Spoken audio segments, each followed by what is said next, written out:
বাবা, আপনি আমারে জবাই করবেন, কোনো অসুবিধা নাই, কিন্তু আপনার কাছে আমার কথা আছে। কই কি কথা? কই আপনি তো আমি তো আপনার অনেক আদরের সন্তান, আমার চোখের দিকে তাকায় যদি আপনি আমার গলার মধ্যে ছুরি চালান, তাইলে আপনি কখনো ছুরিটা চালাইতে কষ্ট হবে।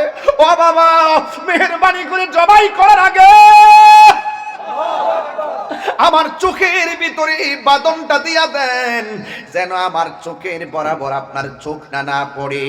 আপনি আমার হাতটাকে বাঁধা দেন গো বাবা, যেন জবাইটা করার সময় আমার পাটা নড়াচড়া না করে।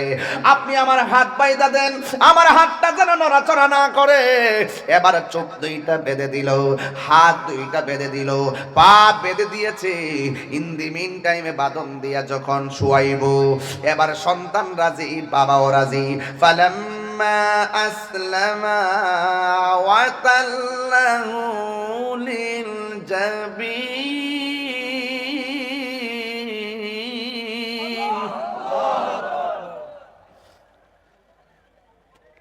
আল্লাহু আকবার ওয়া লিল্লাহিল হামদু। বিসমিল্লাহির রহমানির রহিম।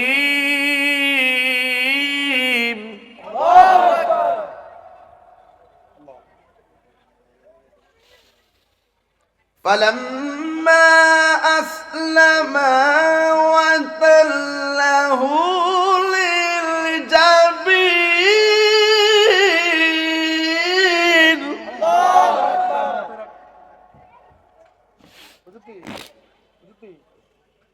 فلما أسلما وتله للجبين.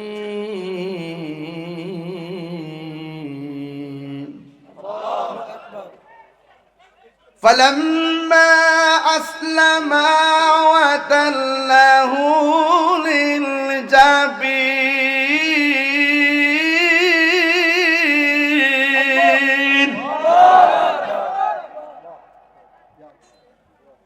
বাবাও রাজি, পোলায়ও রাজি। সুবহানাল্লাহ লাগলে এটা কি ফুটবলের খেলার মাঠ নাকি প্রেমের মাঠ? একমাত্র কাকে পাওয়ার জন্য? আর দুনিয়াতে তো খেলা করে একটা মেডেল পাওয়ার জন্য, আর এখানে বাপে পুতে খেলা করে আমার আল্লাহকে রাজি করার জন্য। তোরে কোনটা সুবহানাল্লাহ কোনটা কেন? হ্যাঁ, বাবাও রাজি, পোলায়ও রাজি। فلما أسلما وتله للجبين. যখন বাবা ছেলে রাজি হইয়া গেছি, এবার পুলারে মাটির মধ্যে কাইত করে শুয়াইছে। যেই মাত্র পুলারে কাইত করে শুয়াইছে, ওই মুহূর্তে পুলাই আল্লাহর ডাক দিয়া, ওই পুলা তার বাবাকে ডাক দিয়া বলে, বাবা আপনাকে আমি বলেছিলাম আমার চোখের মধ্যে বাঁধন দেন, যেন আপনার মায়া না লাগে। আপনি আমার হাত পা বেঁধে দেন, যেন আমি নড়াচড়া করতে না পারি, আপনার জবাইয়ের ভিতরে যেন কোনো ব্যাঘাত সৃষ্টি না হয়।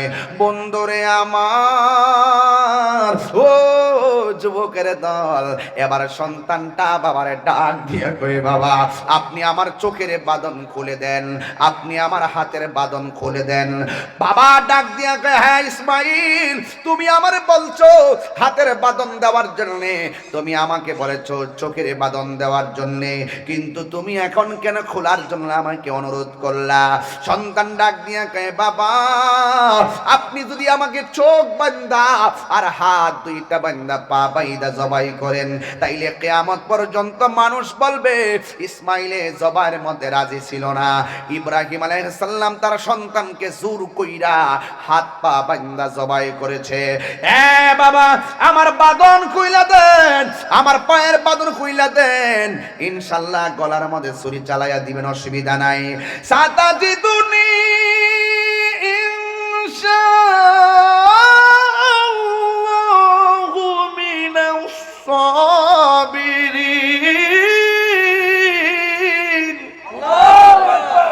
এ বাবা আমার বাঁধন খুইলা দেন, আপনি আমাকে ধৈর্যশীলদের অন্তর্ভুক্ত পাবেন। দেখছেন নি আল্লাহকে রাজি করতে যাইয়া সন্তান কি বলে?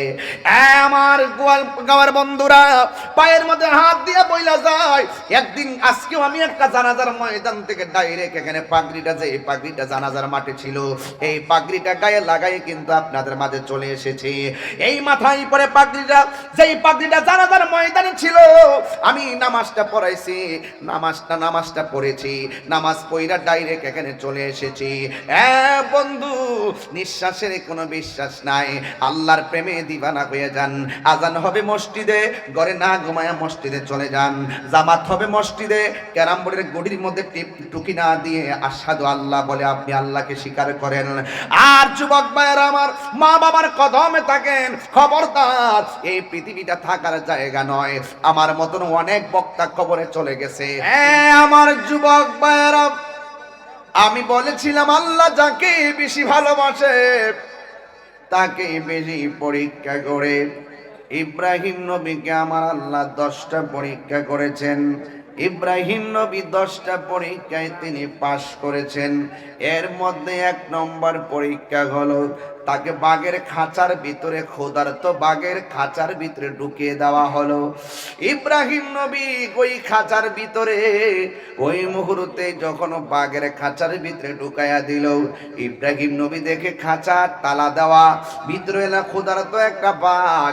ইব্রাহিম নবী আল্লাহরে ডাক দিয়ে বলে, আল্লাহ, ডানে কেউ নাই, বামে কেউ নাই, সামনে কেউ নাই, পেছনে কেউ নাই, তুমি আল্লাহ তো আছো। আর বড় করে বলেন না সুবহানাল্লাহ। বন্ধু, আল্লাহ রাব্বুল আলামিন কোরআনে বলে দিয়েছেন, ওয়া'লামু আন্নাল্লাহা মা'আল মুত্তাকিন।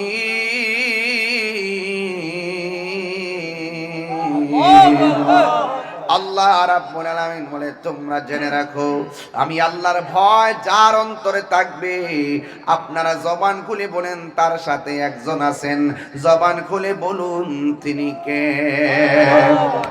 হে যুবক, ইব্রাহিম নবী ওই ক্ষুধার্ত বাঘের সামনে কি করবে? তিনি নামাজের মধ্যে দাঁড়ায় গেল, বাঘেও সামনে বসে গেল। মনে হয় যেন সেজদা দিলে বাঘে ঘাড়ের মধ্যে ধরবেন। নমরুদ্দা মনে করছে ঘাড়ের মধ্যে ধরবে, এই কথা চিন্তা ভাবনা কইরা তাকায়া রইছে, নাচতেছে। আর এই দিক দিয়ে ইব্রাহিম নবী তিনি সেজদায় গেছে, সেজদা দিকে মাথা তুইলা সালামটা ফিরাইয়া 2টা হাত আল্লাহর দরবারে বাড়াইয়া দিছি। আর নমরুদ্দা তাকায়া দেখতেছে বাঘে ইব্রাহিম নবীরে খাই না, ইব্রাহিম নবীরে সেজদা দিয়েছে। ওই সেজদা দেওয়ার পর ইব্রাহিম নবীর কপালে ধুলাবালি লেগে আছে। ওই বাঘ ইব্রাহিম নবীকে টাচ না করিয়া ইব্রাহিম আলাইহিস সালামের ওই কপালের ধুলাবালি গুলো ইব্রাহিম নবীর কপাল থেকে বাঘের জিহ্বা দিয়া মুছে দিয়েছে। আর জোরে জোরে কন্যা সুবহানাল্লাহ। আমার যুবক, ও আমার এলাকার বাবা, গোহাল গাঁওয়ার বন্ধু, ও কুমিল্লার বাবারা, 14 গ্রামের বাবারা যারা এসেছেন শুনে যান। এবার ইব্রাহিম নবীর আবার শেষ পর্যন্ত বিশাল গর্ত কইরা ওই আগুনের ভিতরে ফালাইয়া দিছে। ওই আগুনের ভিতরে পড়েছে, এমন ভাবে আগুন লাগাইয়া দিছে। ওই আগুন যখন লাগাইয়া দিল, ইব্রাহিম নবী, ইব্রাহিম আলাইহিস সালাম ওই আগুনের ভিতরে তিনি বসে আছেন। আগুন পুড়তে পুড়তে কয়লা হইয়া গেছে। ইব্রাহিম নবীর বদন মুবারকে একটা পশমের ভিতরে আগুন লাগে না। জবানটা খুলে বলেন রক্ষা করার মালিককে। যুবক ভাইয়ের আমার, ইব্রাহিম নবীর পরীক্ষা করতে করতে করতে করতে 10টা পরীক্ষা করছে। এর মধ্যে একটা পরীক্ষা, তার সন্তান নাই। একদিন তিনি কি করলেন জানেননি? আল্লাহর কাছে 2টা হাত বাড়াইয়া আমার আল্লাহর কাছে ডাক দিয়া বলছে, রব্বি হাবলি মিনাস সালিহিন।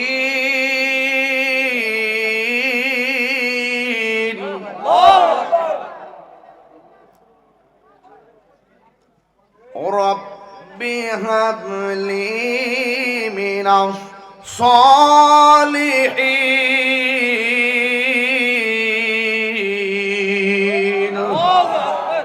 সন্তান দেওয়ার মালিক কে? আর জুড়ে বলে সন্তান দেওয়ার মালিক কে? ও যুবকের দল, ইব্রাহিম নবী সন্তান চাইলেন। আল্লাহ রাব্বুল আলামিন কোরআনে বলে দিয়েছেন ফাবাশশারনাহু কি গোলামিন হালিম। আল্লাহ পাক এমন সন্তান দিয়েছেন যেই সন্তানের নাম হলো হযরতে ইসমাঈল।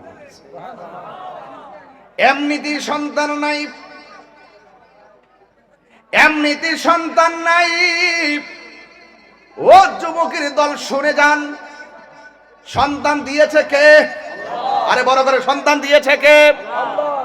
আল্লাহ সন্তান দিয়েছে ইব্রাহিম আলাইহিস সালামকে। আমার আল্লাহ বলে, ইব্রাহিম তোমার সন্তানটাকে তুমি লইয়া এমন একটা জায়গার মধ্যে যাইবা, যেই জায়গার মধ্যে কোনো মানুষ নাই, যেই জায়গা হলো জনমানবহীন শূন্য, ধুধু বালু কামাই প্রান্তরে চলে যাও। ইব্রাহিম নবীর পরীক্ষা আর শেষ হয় না। এই সন্তানটাকে লইয়া এমন একটা জায়গায় গেল, যেই জায়গার মধ্যে কোনো মানুষ নাই, যেই জায়গার মধ্যে কোনো পানি নাই। মস্কের ভিতরে অল্প পানি লইয়া, শুকনা খাবার লইয়া হযরতে হাজেরার সাথে হযরত ইসমাঈল আলাইহিস সালাম আর ইব্রাহিম আলাইহিস সালাম সাথে রওনা হয়ে গেছে। যাইতে যাইতে এমন একটা ময়দানে গেছে, যেই ময়দানে যাওয়ার পরে এখানে কোনো মানুষ নাই, কোনো ধরনের পানি নাই, কোনো কিছু নাই। যুবক ভাইয়েরা আমার, ইব্রাহিম আলাইহিস সালাম ওই সন্তানটারে লইয়া, ইন দি মিন টাইমে সন্তানটারে সাথে লইয়া ওই মরুভূমির বালুর মধ্যে যখন চলে গেছে, আর ইব্রাহিম আলাইহিস সালাম হাজেরাকে ডাক দিয়া বলে, এ হাজেরা। আল্লাহু আকবার কর না কেন? জবান কোনে কোন আমরাও পরীক্ষা দিতে চাই কি চাই না? অনেকে বলছে আমি আসবো না, আপনারা বিশ্বাস করে এসে গেছেন। অনেকে বৃষ্টি দেই কেমন করছে মাহফিল হবে না, কিন্তু আপনাদের কনফিডেন্স ইনশাআল্লাহ মাহফিল হবে। কথা কোন ঠিক কিনা? এই কেমন ভাবে যুগে যুগে অনেক পরীক্ষা আসবে, অনেক গুজব আসবে, এইগুলিকে উড়িয়ে দিতে হবে আর সত্য বাস্তবটাকে প্রমাণ করতে হবে। ইব্রাহিম আলাইহিস সালামকে আমার আল্লাহ ডাক দিয়ে বলে, হে ইব্রাহিম, তুমি তোমার সন্তানটারে এই জায়গার মধ্যে রাইখা। ইব্রাহিম নবী হাজেরাকে ডাক দিয়ে বলে, হাজেরা, আমি তোমাকে বাড়ি থেকে নিয়ে এসেছি, কিন্তু আমি তোমার সঙ্গে থাকতে পারবো না। এখন অনেকে বলবেন, হুজুর এখন এই ওয়াজ কেন করতেছেন? এই জন্য করতেছি, গত আগামী কয়েকদিন পরে হবে কুরবানি। এই মুহূর্তে যদি ওয়াজগুলো না করি আমার হক আদায় হবে না। কারণ আজকে কুরবানির ত্যাগ জানি না। আজকে বুইয়া বাড়ির গরু যদি 2 লাখ টাকা হয়, চৌধুরী বাড়ির গরু 3 লাখ না হলে গেট আপ হয় না।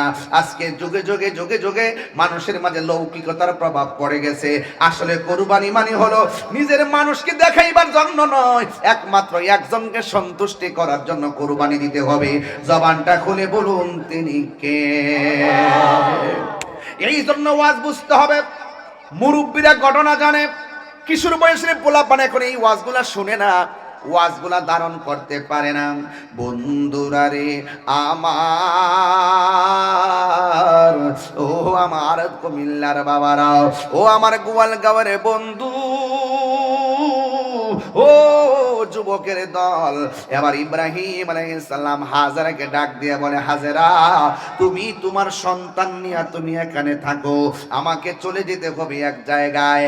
হাজেরা ডাক দিয়া কয়, আমার সন্তানটারে আমি লই আইছি, এখন আপনি আমাকে কোথায় রেখে যাচ্ছেন? এখানের মধ্যে কোনো মানুষ নাই, এখানের মধ্যে কোনো পানি নাই, এখানের মধ্যে কেউ নাই। ইব্রাহিম আলাইহিস সালাম কয়, হাজেরা, কিছু করার নাই, তোমাদেরকে এখানে রেখে যেতে হবে। এবার হাজেরা ডাক দিয়ে কয়, স্বামী গো, আপনি যদি চলে যান আমার আপত্তি নাই, যাওয়ার আগে শুধু একটা কথা বইলা দিয়া যান, আপনি কি নিজের ইচ্ছায় যাইতেছেন নাকি অন্য কোনো কারণ আছে? ইব্রাহিম নবী বলে, হাজেরা, ও হাজেরা, আমি আমার নিজের ইচ্ছায় যাইতেছি না, আমাকে সন্তান নিয়ে ঘর থেকে বের হয়ে জনমানবহীন একটা জায়গায় আসতে হবে। আমার সিদ্ধান্ত দিয়েছেন আমার আল্লাহ, তোমাকে এখানে রেখেই চলে যেতে হবে, আমাকে অর্ডার করেছেন আমার আল্লাহ। এবার হাজরা বাংলাদেশের গোয়ালগাঁওয়ের মহিলা যদি হইতো, ডাক দিয়া কইতো, স্বামী আমি খামুখী, আমার সন্তানকে দেখবে কে? কিন্তু হাজারা পৃথিবীর নারী সমাজকে শিখাইয়া দিয়া গেছি, আল্লাহর সন্তুষ্টি যদি অন্তরে থাকে, তার জিম্মাদারিত্ব একমাত্র আল্লাহর হাতেই থাকে। কথা কোন ঠিক কিনা? আল্লাহু ওয়ালিউল্লাযিনা আমানু ইউখরিজুহুম মিনাজ-যুলুমাতি ইলান-নূর।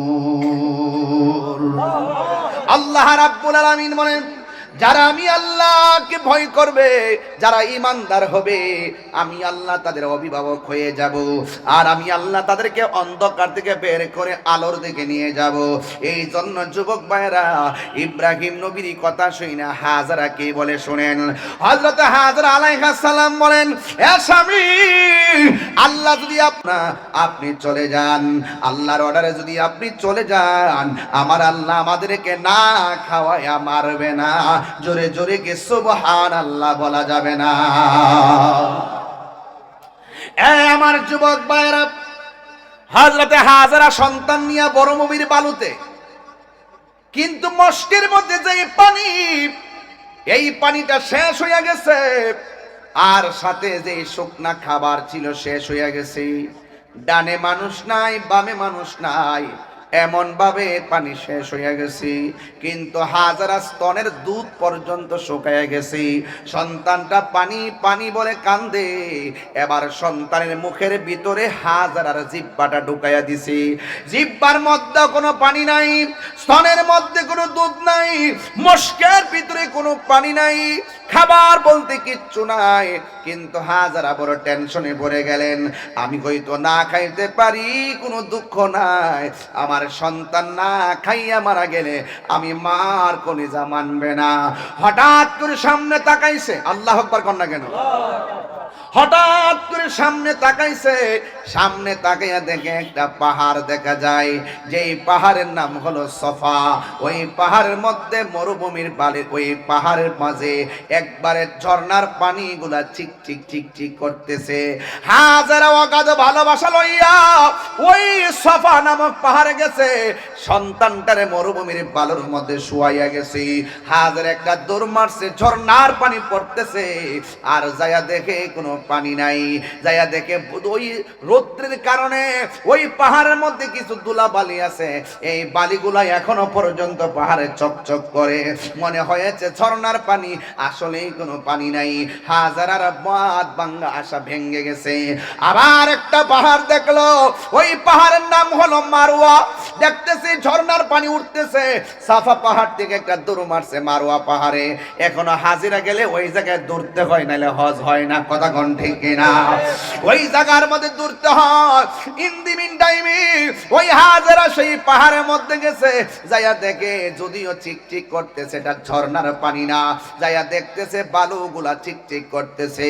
আর একটা দৌড়মাইরা সাফাতে আসলেন, আর একটা দৌড়মাইরা মারওয়াতে গেলেন, আর একটা দৌড়মাইরা সাফাতে আসলেন। 7 বার দৌড় দিয়েছেন।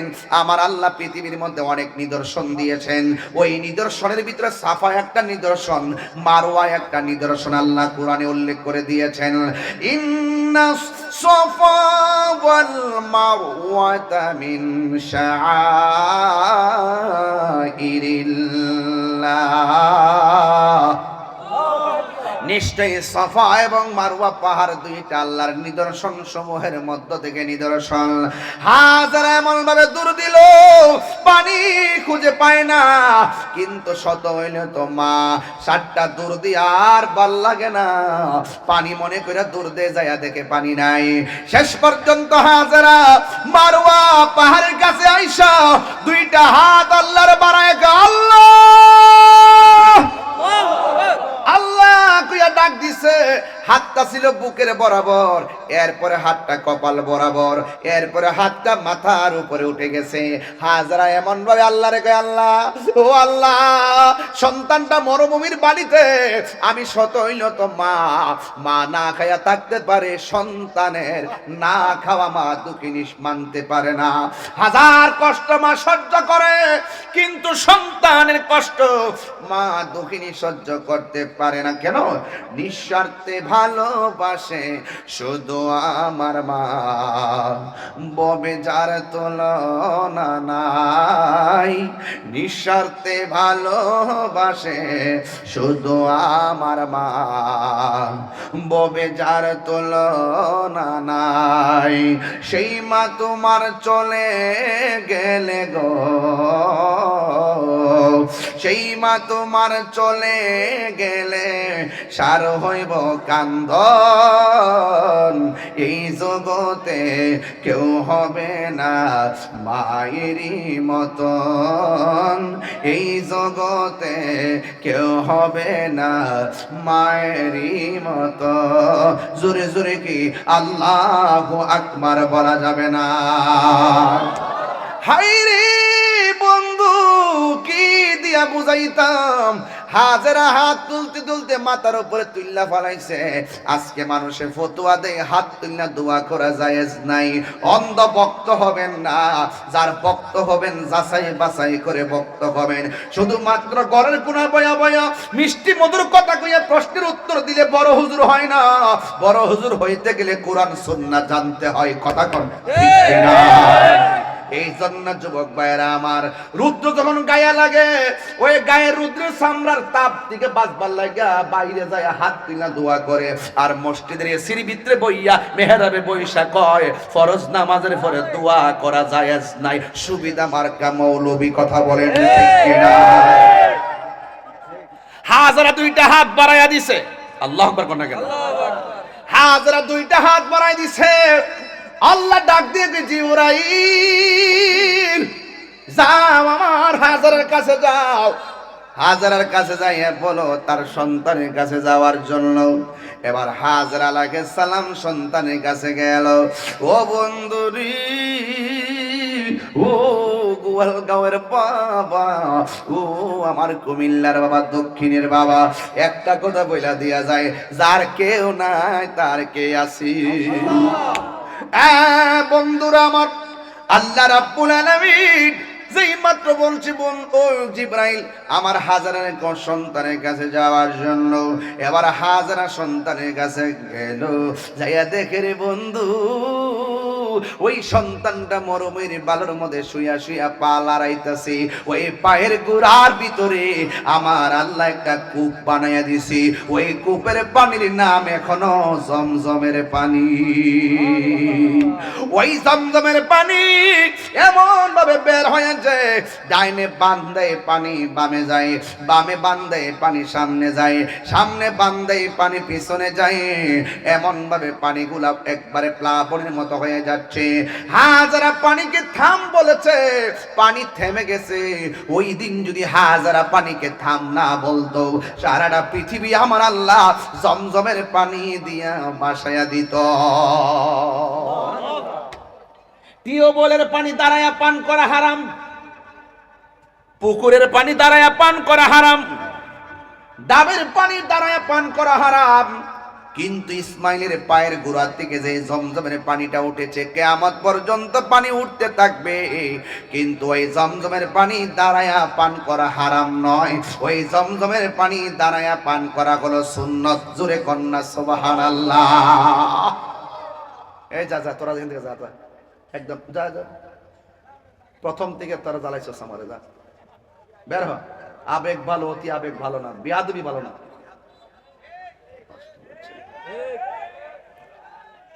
আদব ভালো, আদব ভালো, বেয়াদবি ভালো না। যতক্ষণ আমি কথা বলতে ততক্ষণ গল্প করছে এখানে বইসা বইসা।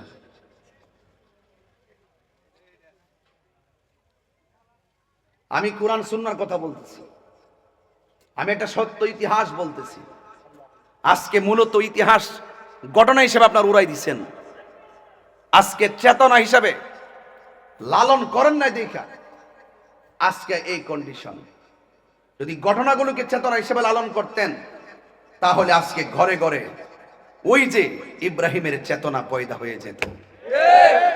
তিনি আল্লাহর সন্তুষ্টির জন্য সব মিলাই দিছে। দুনিয়াটা পরীক্ষার জায়গা, এই পরীক্ষার ভিতরে আমরাও আসি কি না বলেন? সাবধান। বাড়িতে ঘোরাফেরা করা যায়, মোবাইল টিপতে পারবা, বাড়িতে ঘুমাইতে পারবা, কিন্তু আমি যেই ওয়াজ শুরু করেছি এটা সোজা জিনিস না। সন্তানের গলায় ছুরি চালাই দিব আল্লাহকে পাওয়ার জন্য, এটা সোজা জিনিস না। এটা গুমরানি ডিস্টার্ব হয়। কত ধরনের পলিসি করি আমরা, কিন্তু আল্লাহ যে আমাদেরকে উন্মুক্ত ভাবে চলার সুযোগ দিয়েছেন, সে আল্লাহকে ফজরের নামাজের পরে যাই সেজদা দেই না। যে মালিকটা আমাকে সারাটা 6 ঘন্টা ঘুমাইবার জন্য সুযোগ করে দিল, সেই মালিকটার জন্য 6 ঘন্টা এত আরাম করে ঘুমানোর পরও মালিকের জন্য 10টা মিনিট সময় মসজিদে দেই না। পাকনামি করেন তাহিরির সামনে।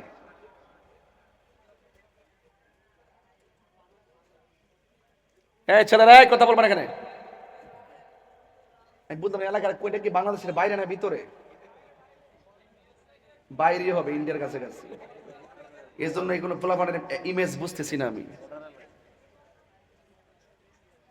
যাই করস গান্দার ব্যবসা করিস না। গান্দার ব্যবসা করলে মানুষকে মানুষ মনে হয় না। আমি তোমাদের মেহমান, এটা বুঝতে হবে। মানুষকে মানুষ মনে করবা। 25টা মিনিট এখানে জ্বালাই গেছে।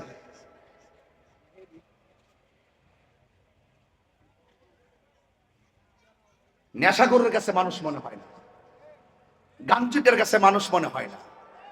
এই নেশা কি আমরা করব? নেশার ব্যবসা করব? এটা কোথাও কাটতে মাড়ি কাটতে ভাত খা, নাইলে মোদি মারুতি করে চাকরি কর, নাইলে সিএনজি চালা, নাইলে অটো চালা, চালায়া সংসার চালায়া আমার হারাম টাকা দিয়া 8 প্রকারের আইটেম দিয়ে ভাত খাওয়ার দরকার নাই। দরকারে শুটকির ভর্তা দিয়ে ভাত খাবো, হালাল টাকা দিয়ে খাবো। কথা বলেন ঠিক? হালাল টাকা দিয়ে খাবো। আর হারামের রক্ত যখন শরীরে ঢুকে যায়, হ্যাঁ মুরব্বিরও মানে না, উলামায়ে কেরামও মানে না। কথা ঠিক কিনা? হারামের রক্তের ভিতরে বিচার থাকে না, এটা মাথায় রাখতে হবে। ইব্রাহিম নবী একজনের সন্তুষ্টির জন্য তিনি পরীক্ষার মাঠে নেমেছেন। বলুন তিনি কে? দেখেন তো আলামতরা। 1 লাখ কেউ নাই, মস্কের পানি শেষ, পানির ব্যবস্থা হয়েছে কি হয়েছে না। তিনি বকরি কুরবানি করলেন। আল্লাহ বলেন আমার পছন্দ হয় নাই।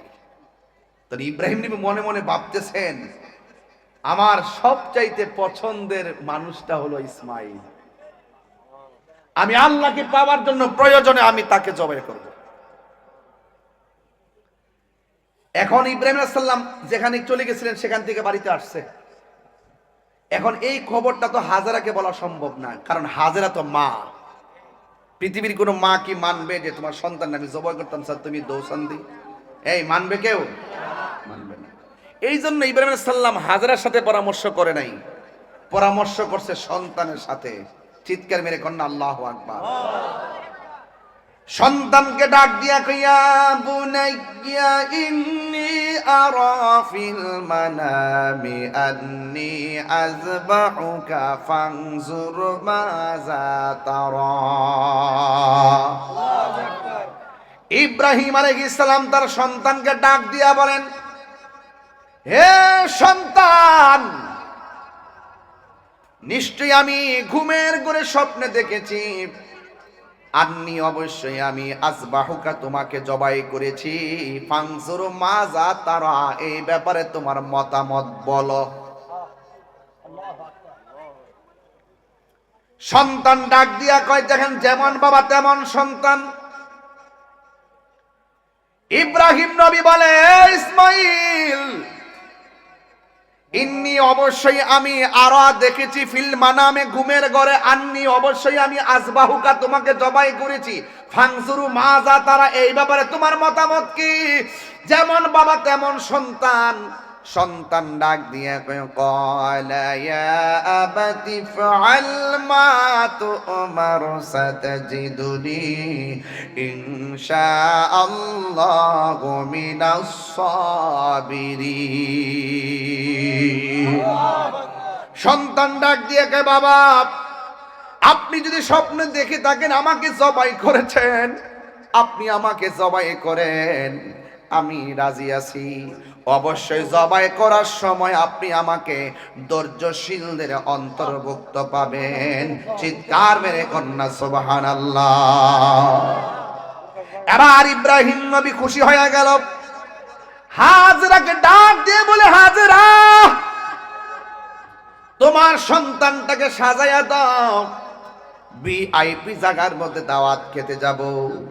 যদি বলে জবাই করতে যাবে, হাজেরা কখনো মানতে পারে না। কিন্তু যখন বলেছে দাওয়াত খেতে যাব, সাজাইয়া দিলেন।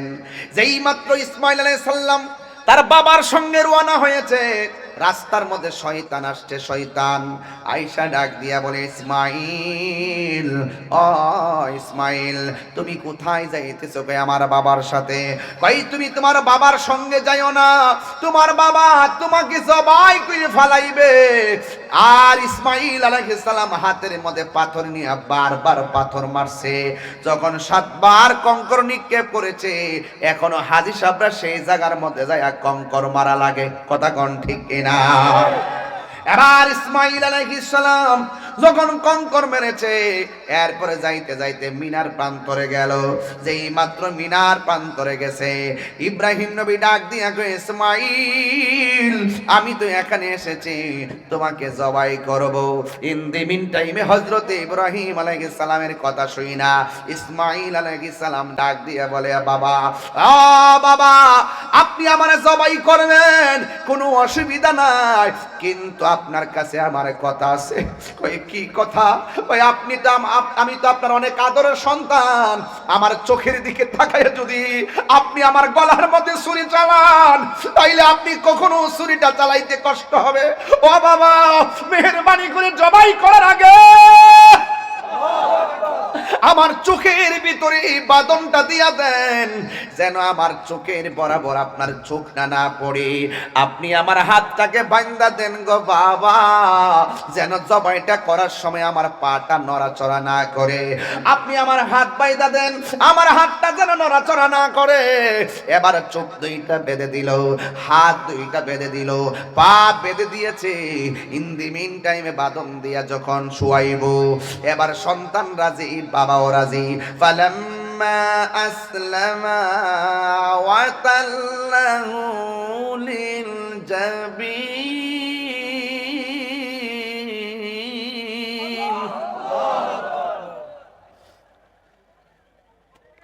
আল্লাহু আকবার ওয়া লিল্লাহিল হামদু।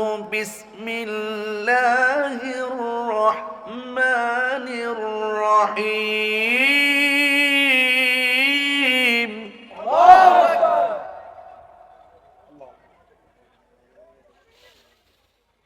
فلما أسلما وتله للجبين.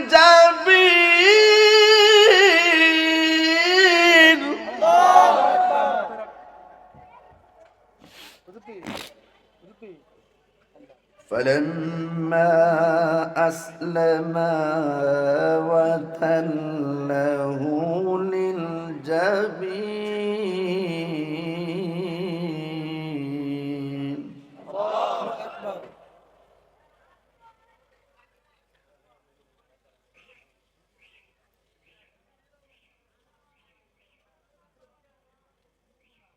মানসিকতা বলে কি মানুষের কাতারে আছে? অসভ্য বিয়াদব মানুষের কাতারে আছে এগুলা। কোরআন তেলাওয়াত করলে হৃদয় গলে যা, কোরআন তেলাওয়াত করলে দিলটা নরম হয়ে যা। কি আশ্চর্য ব্যাপার!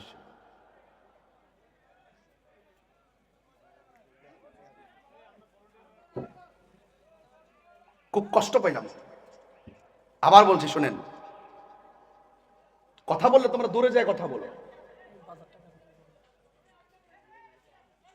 فلما أسلما وتله للجبين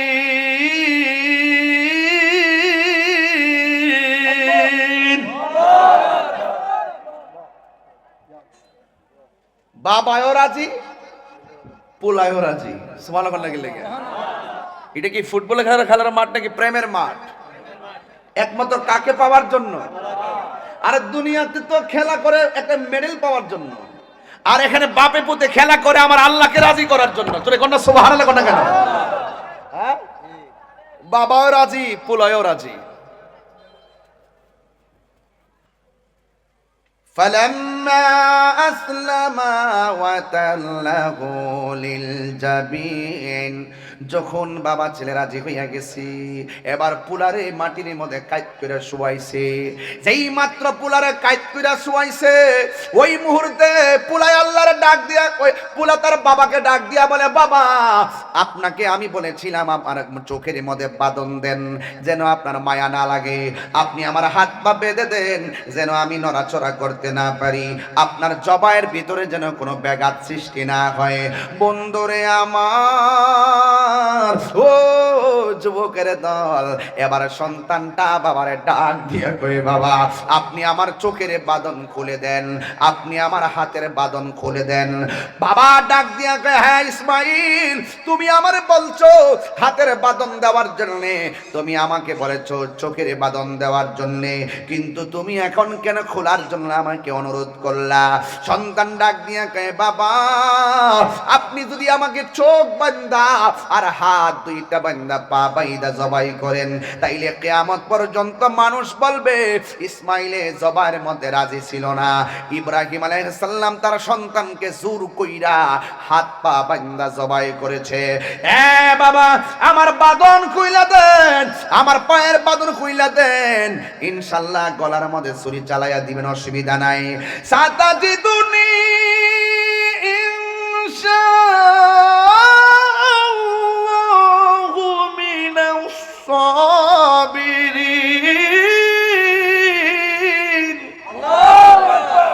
এ বাবা আমার বাঁধন খুইলা দেন, আপনি আমাকে ধৈর্যশীলদের অন্তর্ভুক্ত পাবেন। দেখছেন নি আল্লাহকে রাজি করতে যাইয়া সন্তান কি বলে? আমার গাওয়ার বন্ধুরা পায়ের মধ্যে হাত দিয়া বইলা যায়। একদিন আজকেও আমি একটা জানাজার ময়দান থেকে ডাইরেক্ট এখানে পাগড়িটা, যে এই পাগড়িটা জানাজার মাঠে ছিল, এই পাগড়িটা গায়ে লাগাই কিন্তু আপনাদের মাঝে চলে এসেছি। এই মাথায় পরে পাগড়িটা, যেই পাগড়িটা জানাজার ময়দানে ছিল, আমি নামাজটা পড়াইছি, নামাজটা পড়েছি, নামাজ পড়া ডাইরেক্ট এখানে চলে এসেছি। বন্ধু নিঃশ্বাসের কোনো বিশ্বাস নাই, আল্লাহর প্রেমে দিবানা হয়ে যান। আজান হবে মসজিদে, ঘরে না ঘুমায়া মসজিদে চলে যান।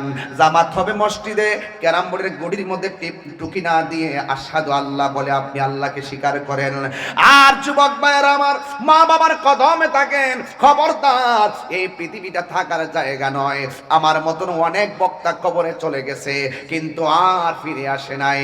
ওয়া মা তাদরি নাফসুম বিআই আরদিন তামুত। এই মুহূর্তে আমার কাছে আজরাইল আসতে পারে কি পারে না, এই জন্য চলে যেতে হবে। ইব্রাহিম আলাইহিস সালাম সন্তানটারে শুয়াইবু, ওই দিক দিয়ে যেন আসমানটা কাঁপতেছে, ওই দিক দিয়ে যেন ফেরেশতারা আল্লাহু আকবার ধ্বনিতে মেতে উঠতেছে। এটা সাধারণ জিনিস না, আল্লাহকে রাজি করবে আর সন্তানের গলায় ছুরি চালাবে, ছুরিটারে বালা কইরা দাঁড় দিতেছে, আমার আল্লাহরে পাইতে হবে। একজন পয়গম্বর আল্লাহকে পাওয়ার জন্য কত সাধনা করলেন। যুবক ভাইয়ের আমার, এখনো সময় আছে, মরণের আগে আল্লাহকে রাজি কইরা যান। কবরটা বেশি ভালো জায়গা না। দুনিয়ার মানুষ আপনার টাকার ভাগ নিবে, দুনিয়ার মানুষ আপনার পয়সার ভাগ নিবে, দুনিয়ার মানুষ আপনার সম্পদের ভাগ নেওয়ার জন্য পাগল। আজকে মৃত্যুর বিছানাটাতে শুইয়া দেখেন, সম্পদের ভাগ নেওয়ার মানুষ অভাব হবে না, কিন্তু একটা মানুষ আপনার মরণের কষ্টের ভাগ নিবে না। কথা বলেন, একটা একটা মানুষ আপনার মরণের কষ্টের ভাগ নিবে না। সন্তান সন্তান করতেছেন ভালো কথা, সুদের টাকা ব্যাংকের মধ্যে জমায়া গেছেন 30 লাখ, আজকে মহিলা দেখেন জুতার বাড়ি আপনি কবরে খাইবেন। আপনার পুরা সুদের টাকা দিয়ে অ্যাপাচি হাং পালসার আর 15 এইরকম মোটর সাইকেল নিয়ে রাস্তাঘাটে মাস্তানি করবে, আর এই হারাম টাকা দিয়ে যাওয়ার কারণে কবরে জুতার বাড়ি আপনাকে খাইতে হবে। কথা বলেন ঠিক কিনা? এই জন্য আমার যুবক ভাইয়ারা, এই ওয়াজের স্টেজ 5টা বছর ধরে মাহফিলটা হইতেছে বাজান, এই 5টা বছরের ভিতরে অনেক মানুষ কবরে চলে গেছে, আছে না নাই? যেই মানুষগুলা স্টেজে বৈশা ওয়াজ শুনতেন, এমন মানুষগুলা কবরে চলে গেছে। কবর এমন একটা জায়গা, কবর এমন একটা জায়গা, রাসূল বলেন বেনামাজি হইয়া কবরে গেলে গো, তোমার ডান পাশের মাটি বাম পাশের মাটি তোমার এমন জোরে একটা চাপা মারবে, তুমি এমন জোরে একটা চিৎকার মারবা, তোমার কান্নার আওয়াজ ঘরের পাশে থাকলেও শোনার সুযোগ নাই। আল্লাহর হাবিব বলেন এই কবর মাটি যখন তোমার চাপা দিব, তোমার ডান পাশের হাড্ডিগুলো বাম পাশের হাড্ডির ভিতরে ঢুকে যাবে, বাম পাশের হাড্ডিগুলো ডান পাশের হাড্ডির ভিতরে ঢুকে যাবে। এ দুনিয়া ছেড়ে চলে যাবে একদিন, মায়ারি বাঁধন ভেঙে যাবে একদিন, আসব না আমি আর আসব না এ ভুবনে কোনো দিন, এ দুনিয়া ছেড়ে চলে যাব। এই যে বাড়ি, কষ্ট হচ্ছে আপনাদের? এই যে বাড়ি গাড়ি ক্ষমতা সবই চলে যাব আমি, পরে রবে সবই। দুনিয়ার মায়া সব, দুনিয়ার মায়া সব পড়ে রবে একদিন, এ দুনিয়া চলে যাব একদিন। এই রাত্রেবেলা ডর লাগেনি? কই জি না, রাত্রেবেলা ভয় লাগেনি রে বাবা? একা একার গুরুস্থানে গেলে ভয় লাগেনি? কথা কয় না? আর একলা একলা গুরুস্থানে মানুষটা পয়দা রয়েছে নিশীতের রজনীতে, বৃষ্টিতে বাদলায় ঝড় তুফানে পড়ে আছে, হাড্ডিগুলা খুলে পড়ে আছে তোমার বাবার। জমিদার হইছ, বড় নেতা হইছ, এমপি হইছ, মন্ত্রী হইছ, আরে একটা রাস্তার ফকির যেই ঘরটাতে শুইব, কোটিপতি রাষ্ট্রপতি সেই ঘরের মধ্যেই শুইব। কথা কোন ঠিক কিনা? একটা কালার কাপড় লাগবে গায়ের মধ্যে, কালারটার নাম কি? হই আল্লাহর রায় তৈলে ডরাই, রাত পোহাইলে ডর বয়স খলি বইলা যায়। রাত্রে খুব ভয় পায়, দিন হইলে আবার আলো দেখলে সব বুইলা যায়। দিনে রাইতে তোমার বান্দার কলবে যেন পাই, আল্লাহর রায় তৈলে ডরাই, রাত পোহাইলে ডর বয়স কলি বইলা যায়। আমি সৃষ্টি তুমি স্রষ্টা, আমার কিবা সাধ্য, যখন তখন উইরা যাইতে এই তাহিরি বাধ্য। আমি সৃষ্টি তুমি স্রষ্টা, আমার কিবা সাধ্য, যখন তখন উইরা যাইতে জীবের জীবন বাধ্য। কথা কোন ঠিক না বেটি? আর জোরে কোন ঠিক কিনা? সক্ষমতার প্রতিপাদ্য হর হামেশা গায়, আল্লাহর রায় তৈলে ডরাই, রাত পোহাইলে ডর বয়স কলি বইলা যায়। সন্তান বাবার তলোয়ারের নিচে রে বাবা, বেশি লম্বা করলাম না রে বাবা, ওই সন্তানটা বাবার তলোয়ারের নিচে একমাত্র একজনকে রাজি করার জন্য, ইন্নাহু হুয়া ইউবদি ওয়া ইউঈদ, নিশ্চয় আমার আল্লাহ তোমার শুরুর মালিক, নিশ্চয় আমার আল্লাহ তোমার শেষের মালিক। বন্ধু, যেই মালিক তোমাকে বানাইছে, সেজদা হবে সেই মালিকের জন্য। আল্লাহ ছাড়া কাউকে কাহারো কাছে মাথা নত করা যাবে না, আল্লাহ ছাড়া কাউকে সেজদা করা যাবে না। সেজদা পাওয়ার মালিক হলো একজন, জবান খুলে বলুন তিনি কে? যেই মাত্র সেই মালিকের সেই মালিকের জন্য ওই ইব্রাহিম আল্লাহ সন্তুষ্টির জন্য সন্তানের গলার মধ্যে ছুরিটা চালাইয়া দিব। আল্লাহ রাব্বুল আলামিনের পক্ষ থেকে ডাক এসে গেছে, ওয়ানাদাইনাহু আইয়া ইব্রাহিম, হে ইব্রাহিম কদ সাদ্দাকতার রুইয়া ইন্না কাযালিকা নাজজিল মুহসিনিন। ইব্রাহিম তোমার স্বপ্ন বাস্তব হয়েছে, তোমার প্রতি আমি আল্লাহ রাজি হইয়া গেছি।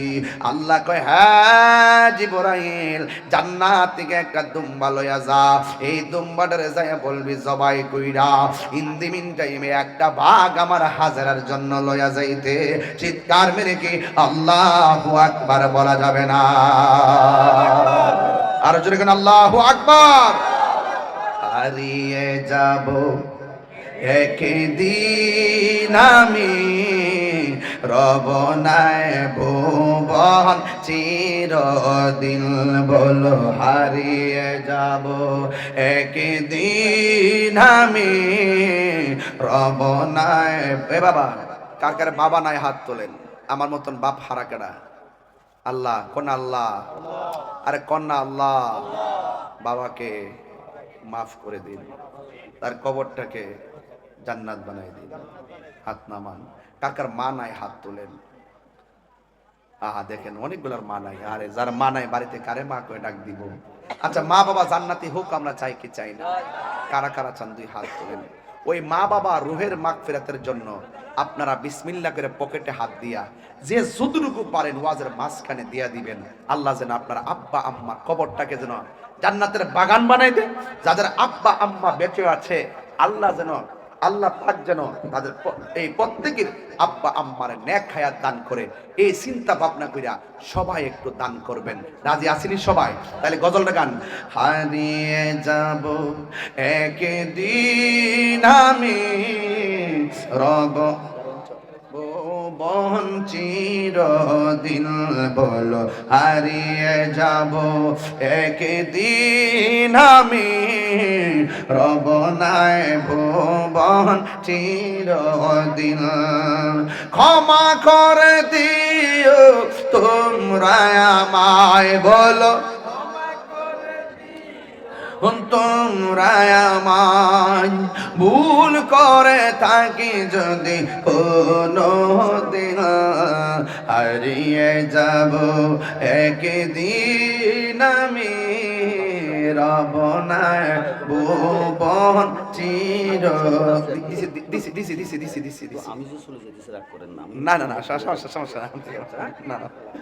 হারিয়ে যাব একদিন আমি, রব নাই ভুবন চিরদিন। ক্ষমা করে দিও তোমরা আমায়, বলো তোমরা আমায়, ভুল করে থাকি যদি কোনো দিন, হারিয়ে যাব রব নাই ভুবন চিরদিন।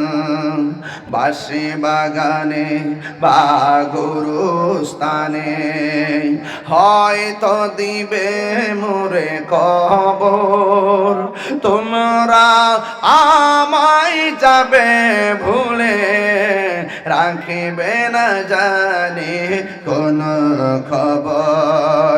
পড়বে কি মনে আমার কথা, ফেলবে কি অস্ত্র কোনো দিন, হারিয়ে যাব একদিন আমি, রব নাই ভুবন চিরদিন।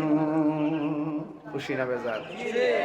এখানে লেখা আছে তাফসিরুল কোরআন, তাই আমি কোরআনের আয়াত টু আয়াত চেষ্টা করেছি আপনাদেরকে আলোচনা বোঝানোর জন্য।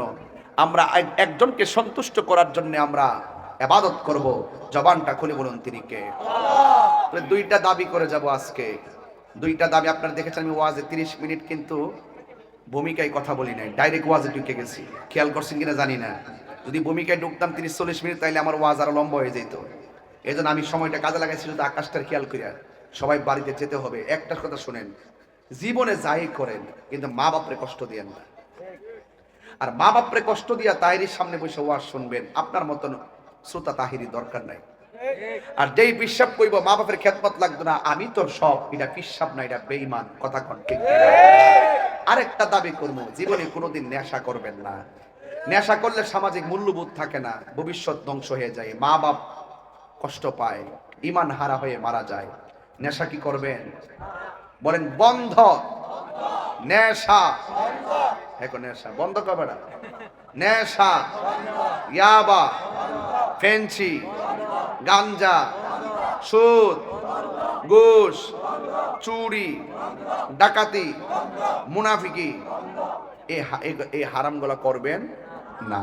নেশা করবেন একদম না। নেশা করলে ব্রেন শেষ, আর এটা যখন শেষ হয়ে যাবো গা সব শেষ। কথা কোন ঠিক কিনা? আর বুড়া বাপটারে আল্লাহর ওয়াস্তে আর দমক দিয়েন না। বাপটা যদি লাতুর হইয়া পইরো থাকে ঘরের ভিতরে, মনে রাখবেন ঘরটার সৌন্দর্য আছে না নাই? আরো বড় করে আছে না নাই? ইব্রাহিম নবী একজনকে সন্তুষ্টি করতে যায় এতগুলা পরীক্ষা দিছে, এতে কি ইব্রাহিম নবী লাভ হয়েছে না লস হয়েছে? ইব্রাহিম আর ইব্রাহিম তাকে নাই। ইব্রাহিম নবীকে আমার আল্লাহ খলিলুল্লাহ উপাধি দিয়েছেন। জোরে গন্না সুবহানাল্লাহ। এই জন্য আমরা সেই আল্লাহ, আমরা যদি আল্লাহকে রাজি করতে পারি তাইলে আল্লাহ পাক আমাদেরকে ওলিউল্লাহ বানিয়ে দিবেন। জোরে গন্না সুবহানাল্লাহ। একটা কালিমুল্লাহ, একটা সফিউল্লাহ, একটা হাবিবুল্লাহ, একটা রুহুল্লাহ, একটা নাজিউল্লাহ, একটা কলিমাতুল্লাহ, একটা কালিমুল্লাহ, একটা খলিলুল্লাহ। আর আমরা যদি আল্লাহকে রাজি করতে পারি আমরা হয়ে যাব ওলিউল্লাহ। আল্লাহ আমাদের সকলকে বোঝার তৌফিক দান করুন।